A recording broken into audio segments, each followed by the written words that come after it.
Дождь в Северной Каролине редко бывает робким. В то воскресное утро он обрушился на спящий пригород сплошной серой стеной, превращая асфальт в зеркало, в котором дрожали неоновые вывески. Мир вокруг казался размытым, неуютным и бесконечно чужим. Если бы в тот день кто-то искал живое воплощение абсолютного, осязаемого отчаяния, ему не пришлось бы долго бродить. Оно стояло прямо на парковке перед местным мини-маркетом. Это была собака, и ее фигура, затерянная среди потоков воды, казалась самым одиноким зрелищем на земле. Она не скулила, не металась в поисках укрытия и не пыталась забиться под пластиковый навес магазина, где крыша защищала хотя бы от самых крупных капель. Она просто стояла, опустив голову так низко, что ее нос почти касался мокрого асфальта. Шерсть, когда-то, возможно, пушистая и светлая, превратилась в грязные тяжелые сосульки, плотно прилипшие к худым ребрам. Вода ручьями стекала по ее морде, попадала в глаза, но собака даже не зажмуривалась и не пыталась отряхнуться. В ее позе, в понуро опущенных плечах и безжизненном взгляде читалось страшное. Она полностью, абсолютно отказалась от борьбы. Она разочаровалась в жизни. Каждый ее вдох казался тяжелым одолжением этому миру, который так жестоко с ней обошелся. Велинда Кортес не планировала никаких подвигов в это утро. Напротив, ее планы были максимально приземленными и домашними. Накинув куртку прямо поверх домашней пижамы и обувь резиновые сандалии на босу ногу, она выскочила из дома буквально на 5 минут. Ей нужно было купить молока к завтраку и кое-какие мелочи в мини-маркете на углу. Это должно было быть самое обычное ленивое воскресенье, которое хочется провести в тепле, с чашкой горячего кофе, слушая, как капли барабанят по оконному стеклу. Машина мягко затормозила на полупустой парковке. Велинда уже потянулась к ручке двери, собираясь быстро перебежать залитый водой асфальт, когда ее взгляд упал на странный серый силуэт. Сначала ей показалось, что это какой-то выброшенный мешок, но затем силуэт качнулся от очередного порыва ветра. Велинда присмотрелась, и ее сердце болезненно сжалось. Когда она вышла из машины, холодный воздух и резкие капли сразу ударили в лицо, но она этого даже не заметила. Все ее внимание было приковано к несчастному животному. Этот бедный ребенок был под дождем очень долго. Собака замерзала, ее тело сотрясала мелкая, непрекращающаяся дрожь. Для Велинды было совершенно очевидно, что животное бросили. Собаку привезли сюда, в это безликое место, и просто оставили выживать или умирать, как повезет. Вокруг не было никого, кто хотя бы мельком взглянул на нее. Покупатели торопливо пробегали мимо, прячась под зонтами, спеша укрыться в своих сухих домах, не замечая чужой беды. Велинда вернулась к машине, открыла заднюю дверь и схватила старое, но теплое и сухое флисовое одеяло, которое всегда возила с собой на всякий случай. Медленными, осторожными шагами она начала приближаться к собаке. Женщина больше всего боялась, что животное испугается, проявит агрессию или, что еще хуже, бросится бежать прочь под колеса проезжающих по трассе автомобилей. Но произошло то, что поразило Велинду до глубины души. Собака даже не вздрогнула, когда пушистая ткань легла на ее мокрую ледяную спину. Она не дернулась и тогда, когда Велинда медленно, стараясь не делать резких движений, протянула к ней руку.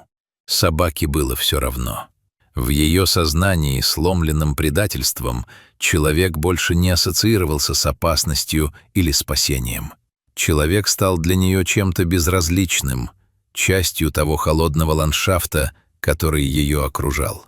Поняв, что напором и поспешностью здесь ничего не добиться, Велинда решила тоже не двигаться. Ей нужно было вернуть этой измученной душе хотя бы каплю доверия, показать, что протянутая рука не несет в себе угрозы или боли.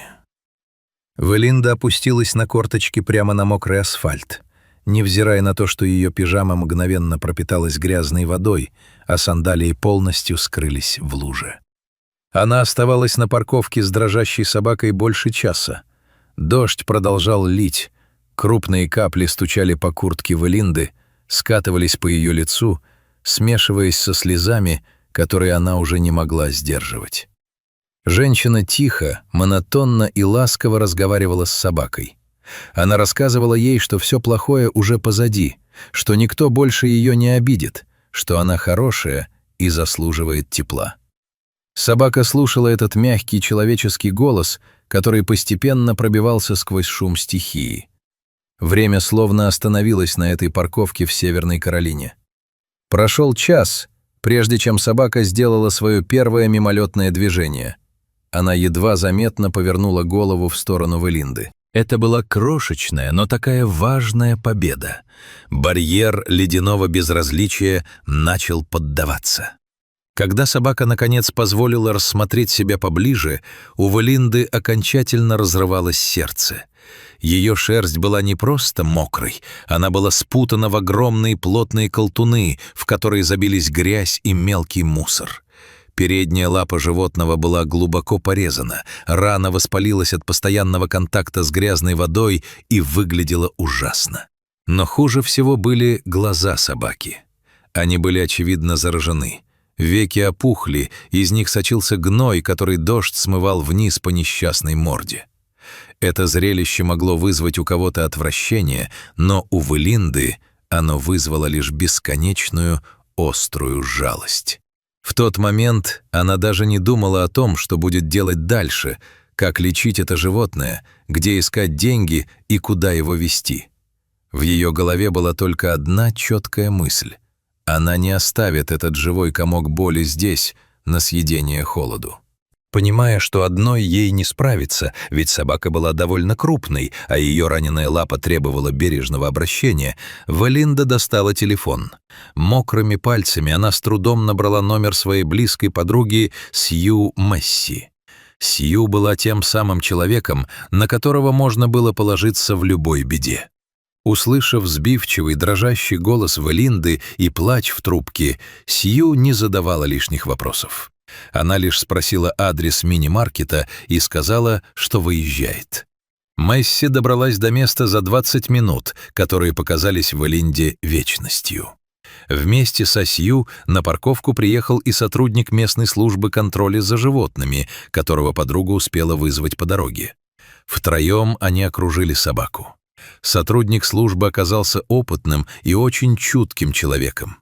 Он понимал, что животное находится в сильнейшем стрессе, и любое грубое движение может разрушить тот хрупкий мостик доверия, который Велинда выстраивала целый час. Вместе они начали мягко, используя ласковые слова и кусочки еды, уговаривать собаку залезть в автомобиль. Собака долго колебалась, переминаясь на больных лапах, но затем, словно собрав последние силы и поверив теплому взгляду Велинды, сделала шаг вперед и забралась на заднее сиденье. Ее аккуратно устроили на сухих вещах, и машина тронулась. Они отвезли ее в приют, где собаку уже ждал ветеринар. Люди жестоко подвели эту собаку, лишили ее дома и оставили умирать в грязи. Но Велинда, провожая ее взглядом, тихо шептала про себя слова надежды. Она верила, что то теплое одеяло, которое она накинула на нее, и та искренняя любовь, которую она постаралась подарить ей на мокрой парковке, смогут восстановить веру этого существа в людей. Ведь животные удивительно всепрощающие, их сердца способны исцеляться даже после самых тяжелых душевных травм. Действительно, чудо не заставило себя долго ждать. Всего за несколько дней Кэсси, именно такое имя дали спасенной собаке в приюте, полностью преобразилась. Первое время ветеринары усердно лечили ее, промывали зараженные глаза, обрабатывали и зашивали глубокий порез на лапе, кололи антибиотики и витамины. Волонтеры часами вычесывали ее запущенную шерсть, срезая грязные колтуны. И забота принесла свои плоды. Кэсси стала улыбаться. На ее морде появилось то самое неповторимое выражение радости, которое бывает только у спасенных, благодарных собак.